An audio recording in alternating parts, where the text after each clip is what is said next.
Welcome to the show అందరికి. ఫస్ట్గా గోపి గారు గుడ్ మార్నింగ్ అండి. గోపి గారు, పేరు నాని విషయంలో ఎవరో ఇన్ఫర్మేషన్ ఇచ్చి ఎవరో చేసింది ఏం కాదు. ఆయనే, మనం గతంలో కూడా మాట్లాడుకున్నాం, ఆయనే మా గొడవలు ఇంత మిస్ అయింది కాబట్టి ఎంత మిస్ అయితే అంత మేము ఇస్తాము, ఇదైతే తూనికలు కొలతలు లెక్కల్లో భాగంగా వచ్చినటువంటి మార్పులే తప్ప అక్కడ జరిగింది ఏమీ లేదు, ఏదైతే తేడాలు ఉందో అది మేము ఇచ్చేస్తాము అంటూ కూడా రాసిన లేఖ తర్వాత బయటకు వచ్చినటువంటి అంశం. ఒకవేళ ఏదైనా తేడాలు వస్తే ఒక 10 బస్తాలు 20 బస్తాలు లేదంటే 100 బస్తాలు, కానీ వేలల్లో బస్తాలు తేడా రావడం అనేది ఒక ప్రశ్న. దానికి తోడు 1,70,00,000 కట్టాల్సిన దానికి ₹1,00,00,000 సర్దేశారని ఒకటి, పోలీసులు సహకరించట్లేదు, రెవెన్యూ ఆఫీసర్ సహకరించట్లేదు, ఇవన్నీ కూడా సివిల్ సప్లై ఆఫీసర్ సపోర్ట్ చేయట్లేదు, ఇవన్నీ కూడా బయటకు వస్తున్నాయి. ఏంటి అసలు అజ్ఞాతంలోకి వెళ్ళిపోవడానికి రీజన్స్ ఏంటి? బయటకు వస్తున్న వార్తలకు సంబంధించి మీ ఎక్స్ప్లెనేషన్ ఏంటి? ఆశా గారు నమస్తే అండి. నువ్వు ఈ రేషన్ బియ్యం వ్యవహారం అంతా మొట్టమొదట బయట పెట్టింది జనసేన అండి. జనసేన నాదెండ్ల మనోహర్ గారు కాకినాడకు వెళ్ళారు. మొట్టమొదట ఆయన మంత్రి అయిన తర్వాత కాకినాడ వెళ్ళారు. కాకినాడ వెళ్ళి కాకినాడ కేంద్రంగా మొత్తంగా ఈ రేషన్ బియ్యం దందా, రేషన్ బియ్యం స్మగ్లింగ్ జరుగుతుంది అని ప్రకటించారు. తర్వాత అక్కడే కొన్ని రైస్ మిల్స్ మీద, గోడౌన్స్ మీద కూడా దాడి చేశారు. అప్పుడు ఆ దాడి చేసిన టైంలోనే కొంత బియ్యం సీజ్ చేశారు. ఆ తర్వాత ఉప ముఖ్యమంత్రి పవన్ కళ్యాణ్ గారు ఈ మధ్య కాలంలో కాకినాడ వెళ్ళారు. కాకినాడ వెళ్ళి అసలు ఆ షిప్ ని సీజ్ చేయండి, ఎట్లా స్మగుల్ అవుతుంది, స్మగుల్ చేస్తుంది, అధికారులు ఏం చేస్తారా, నిద్రపోతున్నారా, ఏం చేస్తున్నారంటూ కొంచెం గట్టిగానే మాట్లాడిన పరిస్థితి మనం చూసాం. ఈ అన్నిటి నేపథ్యం అంటే ద్వారంపూడి చంద్రశేఖర్ కుటుంబం నేపథ్యంలో, కుటుంబం ద్వారా ఈ స్మగ్లింగ్ అనేది, రేషన్ బియ్యం స్మగ్లింగ్ అనేది వివిధ దేశాలకు తరలించబడుతోంది అనేది జనసేన నాయకులు మొట్టమొదటిగా గుర్తు చేశారు, పట్టుకున్నారు. ద్వారంపూడి చంద్రశేఖర్ ని టార్గెట్ చేసి రాజకీయాలు చేశారు. అది ఓకే.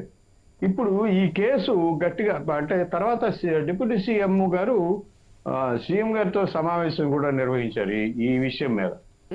ఈ ఇద్దరు కలిసి చర్చించుకున్న తర్వాత బహుశా అధికారులు సిట్టు కూడా వేశారు.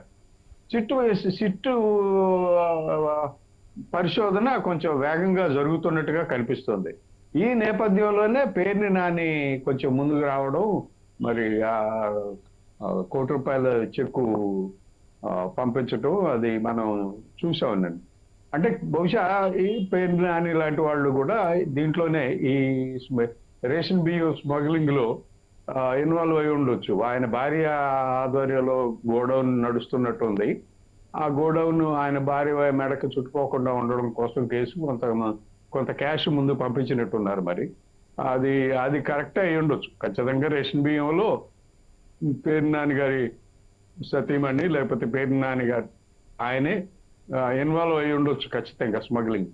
రేషన్ బియ్యం స్మగ్లింగ్ అసలు ఇప్పుడు కాదండి, చాలా కాలంగా ఒక 20-25 ఏళ్లుగా జరుగుతోంది. రేషన్ బియ్యం ప్లెయిన్ ఏరియాస్ లో ఉండే పేదలు రేషన్ బియ్యం తింటూ మానేశారు, ఎందుకంటే వాటి క్వాలిటీ పడిపోయింది. ఇంకా ట్రైబల్ ఏరియాలో ట్రైబల్స్ అయితే తింటున్నారు, కానీ రేషన్ బియ్యాన్ని ప్లెయిన్ ఏరియాస్ లో ఉండే పేదలు కాదు. గోపి గారు, ఓకే, మానేశారు. ప్రజల జీవన నాడి పెరిగింది, జీవన విధానం మారింది, వారు తినేటువంటి ఫుడ్ లో కూడా మార్పులు వచ్చి ఇది వరకు దంపుడు బియ్యం అని డైరెక్ట్ ఒడ్డుల నుంచి దంచుకొని ఆ బియ్యం తినేవారు. ఇప్పుడు అటువంటి ఎంత సన్నగా ఉంటే అంత సన్న రైస్ అలవాటు పడిపోయాం కాబట్టి ఆ రైస్ ఇప్పుడు ఎవరు యూజ్ చేయట్లేదు. కనీసం దిగువ అంటే బిలో పవర్టీ లైన్ దిగువ వాళ్ళు కూడా యూజ్ చేయడానికి ఇష్టపడడం లేదు. ఓకే, గవర్నమెంట్స్ గత ప్రభుత్వాలు కావచ్చు, అంత ముందు ప్రభుత్వాలు కావచ్చు, ఇప్పుడు కావచ్చు, ప్రజలు తినే ఇస్తున్నారు, అది పక్కన పెడదాం. ఇప్పుడు పేర్ని నాని విషయానికి వస్తే ఏమంటారు? నిజంగానే లెక్కల్లో తప్పులా, లేదంటే గనక ఇది పక్కదారి పట్టిందేనా? పట్టకపోతే గనక ₹1,00,00,000 ఎందుకు కట్టారు, అజ్ఞాతంలో ఎందుకున్నారనేది? పక్కదారి పట్టిందండి, ఖచ్చితంగా పక్కదారి పట్టింది. పక్కదారి పట్టడంలో రాజకీయ పార్టీల నాయకులు, ప్రజాప్రతినిధులు చాలా మంది ఇన్వాల్వ్మెంట్ ఉండుంటది. ఒక్కటి వైఎస్ఆర్ కాంగ్రెస్ నాయకులే అని కాదు.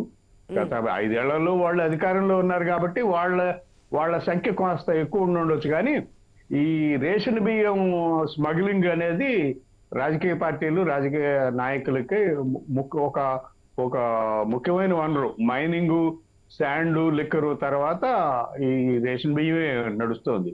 రేషన్ బియ్యాన్ని దాదాపుగా వీళ్ళు ఏం చేస్తుంటారంటే అండి, ఆ, రేషన్ డీలర్ దగ్గరికి కార్డుదారుడు వెళ్ళి కార్డు చూపించేసి తనకు వచ్చే రేషన్కి సంబంధించిన ఎన్ని కిలోల రేషన్ అయితే బియ్యం అయితే వస్తాయో ఆ బియ్యానికి ఇంత రేటు కట్టి ఆ డబ్బులు తెచ్చుకుంటారు. ఆ బియ్యం రేషన్ డీలర్ దగ్గరే ఉండిపోతాయి. వీళ్ళు వెళ్ళి ఆ రేషన్ డీలర్ దగ్గర నుంచి ఆ బియ్యాన్ని కలెక్ట్ చేసుకొని వస్తారు. కలెక్ట్ చేసుకొని వచ్చి ఎక్కడికక్కడ ఏ జిల్లా నుంచి ఆ జిల్లా అలా కలెక్ట్ చేసుకొని తీసుకెళ్లి కాకినాడ పోర్టు దగ్గర అప్పచెప్తారు. కాకినాడ పోర్టు నుంచి అది స్మగుల్ అవుతూ ఉంది. ఇది జరుగుతూ ఉంది. ఇది ఖచ్చితంగా దీంట్లో అన్ని పార్టీల నాయకులు ఉంటారు, అందులో అనుమానం అవసరం లేదు.